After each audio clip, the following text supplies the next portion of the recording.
I'm Diane. Welcome to my sewing channel, Diane in Stitches.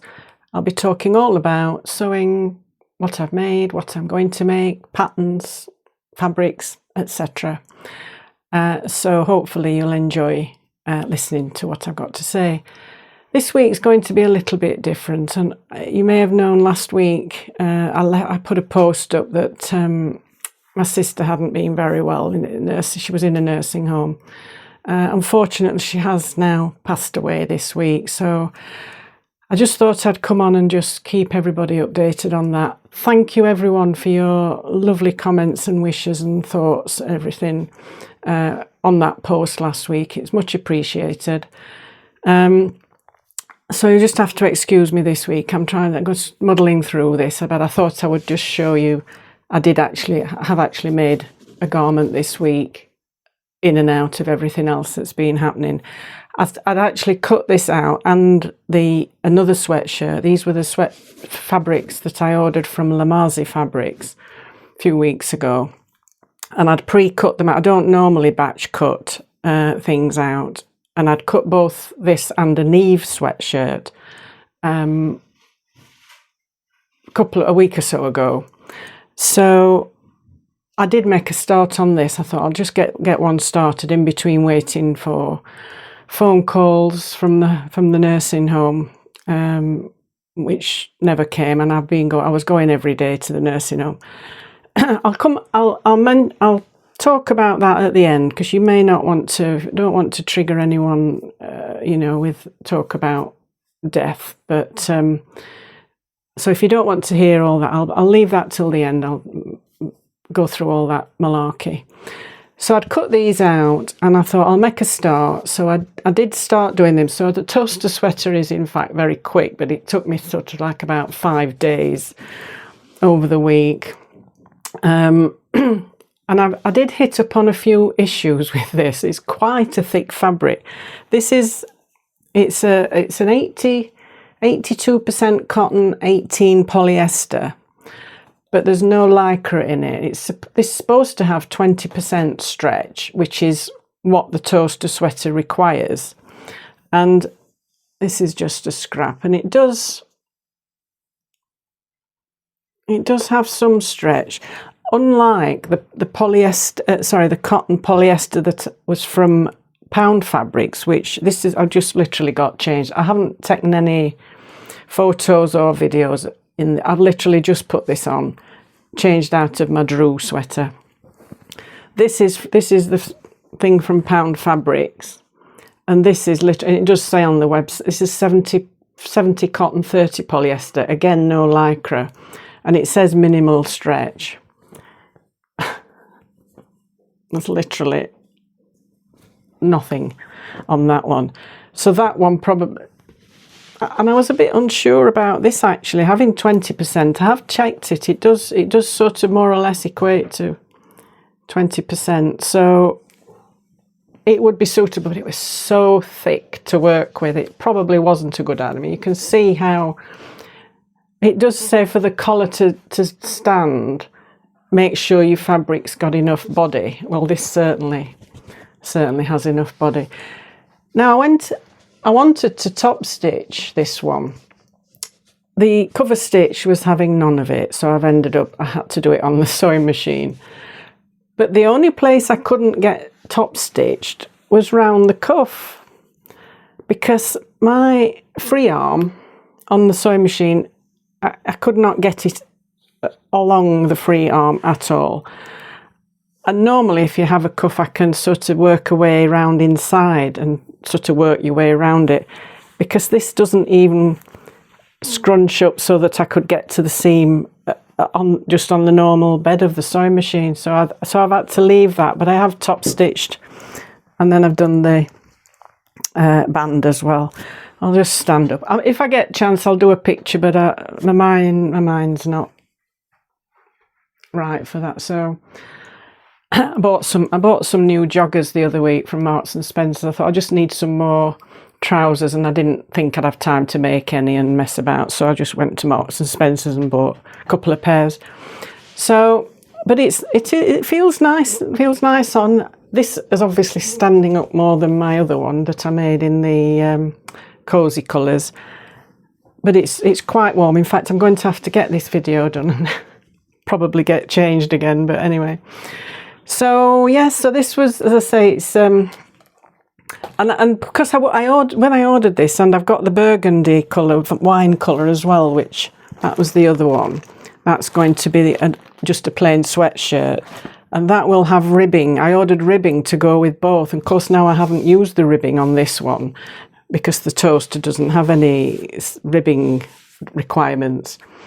But it's so thick. It really was a bit of the overlocker just about managed it. It was making a little bit of a noise, but it coped.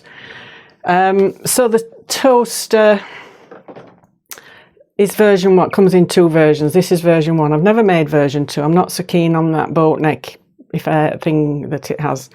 So it comes in a normal size, sort of standard size range, and then a curvy size range.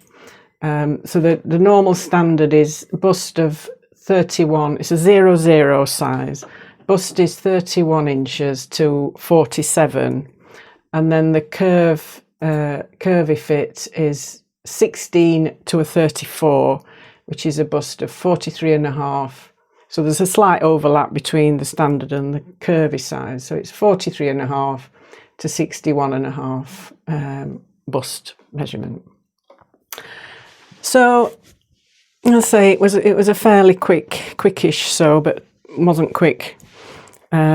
Because I kept doing it in stages between visits anyway. So as you can see, I've had to get changed because that jumper is just so warm, it's unbelievable. So I've had to put this isn't, this is quite a thickish sweatshirt as well. This is the Drew sweater that I made from the leftovers of the previous jumpers. So anyway, in other news, I took in my brother overlocker last week, or the week before now, to the shop in Sheffield where I had bought my baby lock machines. And they've sent that off for repair or doing whatever they need to do. It was still all jamming up. All the loopers and the needles were just locking together. They weren't touching, but it just didn't sew properly. Anyway, hopefully they'll have sorted that, cleared up the mess left by the previous serviceman.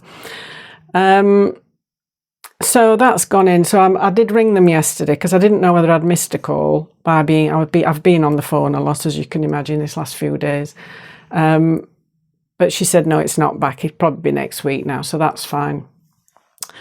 So all that leaves me to mention now is obviously to just update you. So if you don't want to watch any further, please stop now if it will trigger any problems mentioning what I'm about to mention. So if you are going to leave, thank you for watching up to now, and I hope to see you again in the next video.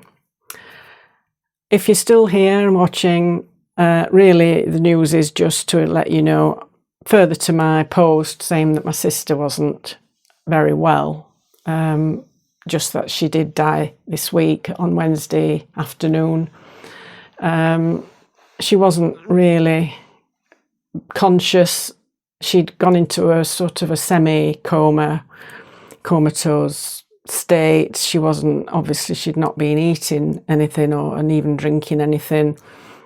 When I'd gone earlier just the week before, a few days before, she was having she actually had to have a liquids thickened anyway because her swallowing reflex was a little bit iffy. So for months she's been having a thickened liquids, and so she wasn't even able to take that. I'd given her something on a spoon because it was so needing to be so thick it couldn't come out the feeder cup spout, but she was just not having anything at all, and her breathing just kept getting worse and worse. There was an issue on last Tuesday, and I'd gone in to the office and got the nurse to say, can she have some? When she was breathing, she was sort of trying to, like, uncomfortable. And when the nurse came, she said she was like dismissing it, if you like, saying, because they've got this, she was written up for some drugs to help her if she was uncomfortable or in pain, which we can't tell she was in pain because she wasn't speaking. But so this nurse was reluctant because they have the procedures and protocol, and I had to actually fight and I speak to the unit manager for them to give her something to just settle her, which they did in the end, and she settled, and I came home a bit happier.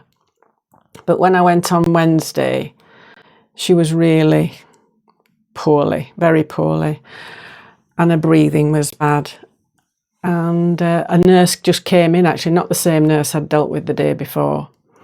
And it was an agency nurse, and she basically took one look at her and said, I think she needs something. And so she did actually get a relaxant and well, basically they gave her some morphine and something to help, because her breathing was very raspy, secretions, and to ease that. And to be honest, I've been a nurse myself, and I've nursed patients at end of life, and I know that when they say we'll give them something to make them comfortable, you know full well what's going to happen. So I was under no illusions that this was going to happen. And thankfully, I mean, it sounds awful, but she would have not liked to see herself how she was. And so thankfully, it was like half an hour, and she just looked peaceful, shall we say. But I just, the day before, I could have swung for that nurse, I really could. But anyway, that was all by the by. So we've now got the tasks to go through to get everything sorted and registered, and I've got to wait. We went to the funeral directors the other day, on Friday, but we can't do anything until I've got the death certificate and all, blah, blah, blah. So that's all to come. So it's down to me, because she had no children, as same as me. And I think we're both by choice didn't have children, but I think Marie was the same anyway. But she was divorced many years ago. She's 18 years older than me, but we've had a bit of a relationship over the years, shall we say. We haven't always seen eye to eye with the age. I think the age difference was the problem. But, at the end of the day, I'm responsible for her, really. It's just one of those things. She's had a life. She wasn't happy. I think she said she seems to think she'd always been depressed. And I think she was worse when she had a stroke 10 years ago, 9-10 years ago. We lived in Cyprus at the time, and I think that just totally knocked her, because she had to give up her driving licence and she couldn't go out. She used to get involved in groups and members of various environmental groups and local history groups and everything. And I think having stopped that just totally took the wind out of her sails, I think. So, and she's had a good working life. She's always been a secretary, very, very excellent secretary. Huge sort of high speeds, shorthand and typing, and very, very experienced. And she's even at some point taught office skills. But she just went downhill when she couldn't get out and about. And she didn't care for herself at home, really. She didn't eat properly. She didn't take care of her, hygiene. It was a problem. But she's been well looked after in the nursing home, I must admit, to a degree. I mean, she used to say to me, when I said to her, aren't you getting out of bed? And she says, they're not asking me. And I go rushing to the nurses, and they say, we ask her every day, and she's refused. So she's had this little bit of a life, shall we say. But anyway, she's at rest now, and we just got to move on from that, really. But anyway, so I'm sorry I'm rambling on. I'll stop now. Thank you for watching. If you've got this far, thank you very much for watching. Once again, thank you for all your comments on the post last week. Hope everybody has a lovely week and gets some nice sewing done, and I'm sure I'll be back next week with a little bit more of a cheery video. So thank you again for watching, and I'll see you all soon. Bye for now.